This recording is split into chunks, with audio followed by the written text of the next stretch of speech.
560,000 personas. Eso es Cabo Verde. Menos que Montevideo, menos que Acapulco, menos que La Paz. Y aún así, compiten en el Mundial. 80, sí. Cabo Verde es 80 veces más pequeño que España y consiguió sacarle el empate en su debut en Copas del Mundo. La pregunta no es si llegaron, sino cómo hizo una nación pequeña y sin tradición deportiva para competir en el Mundial más grande de la historia. Cabo Verde abarca 10 islas y tiene fútbol profesional desde los 80s.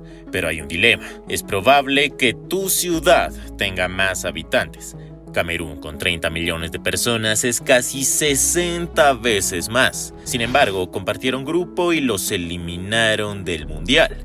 Para entender la estructura del juego es necesario suscribirse al canal que le explica. Y para conocer la estructura que llevó a los tiburones al milagro es necesario entender 3 pilares fundamentales.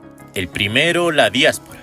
Cabo Verde tiene pocos habitantes en las islas, pero casi 1 millón viviendo fuera. El 80% tiene raíces en Estados Unidos, Portugal o Francia. Los que crecen fuera y aprenden a jugar en academias extranjeras son la diáspora. El modelo funcionó tan bien que llegaron por primera vez a cuartos de final de la Copa África en 2013 y estuvieron cerca de llegar al Mundial en Brasil, pero un jugador mal incluido los sacó del torneo y fue el inicio del segundo pilar. Ahí apareció FIFA Forward. El programa de la FIFA que desarrolla el fútbol en países de escasos recursos tuvo como objetivo al archipiélago y ya no tenía solo un buen equipo. También campos de entrenamiento de talla mundial en la isla de Boa Vista. Recuérdala porque será clave en esta historia. FIFA también mejoró la casa de la selección en la isla de Santiago, donde varios jugadores se formaron, como el portero Bociña, clave en el milagro caboverdiano, además de infraestructura en la isla de Sal, famosa entre otras cosas por poseer tiburones limón en su hábitat natural, de donde viene su distinguido apodo, los poderosos tiburones azules. Sin embargo, les faltaba algo clave: una conducción adecuada. ¿Recuerdas la isla de Boa Vista? Sí, es importante para entender al personaje principal de esta historia, Pedro Leitão Brito, mejor conocido como Boavista, gracias a la isla de Boa Vista donde nació. Es la tercer clave y encarna la dura historia de su país más allá del fútbol.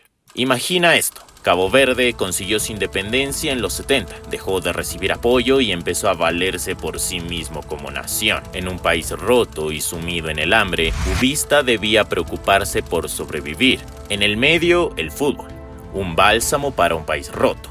Cuando era niño, un inmigrante trajo a la isla una tele en blanco y negro y cobraba para ver los partidos del Mundial 82. Pero empecé a entender lo que quería para mi vida.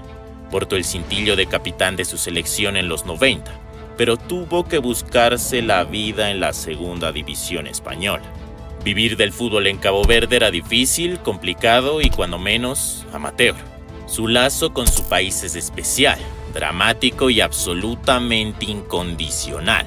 Empezó como ayudante técnico en 2013 y dejó claro que en ese vestuario importaba solo una cosa: el sentido de pertenencia.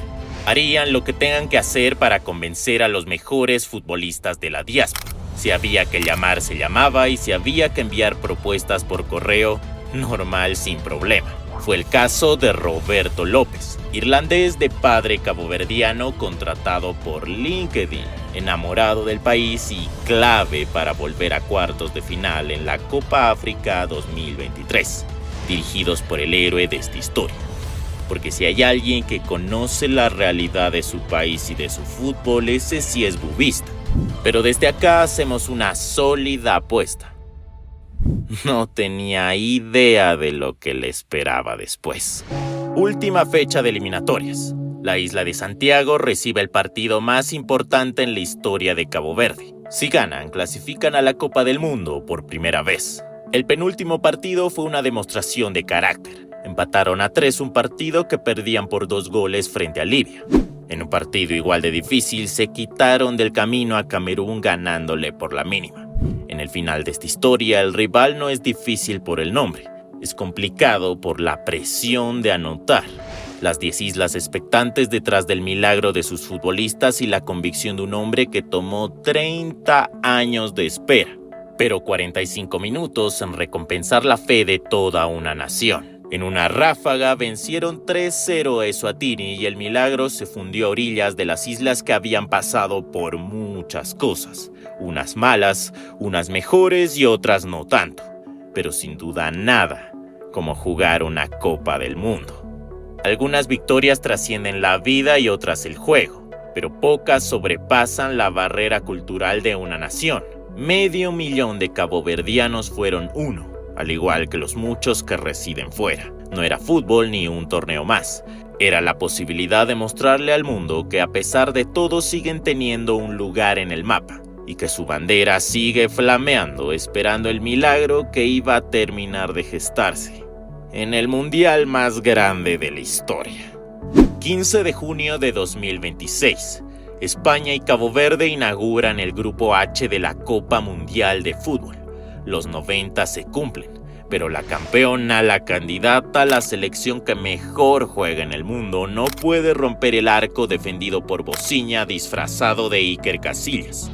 Lleva en el pecho un escudo pequeño, pero en el rostro un temple de los grandes del deporte.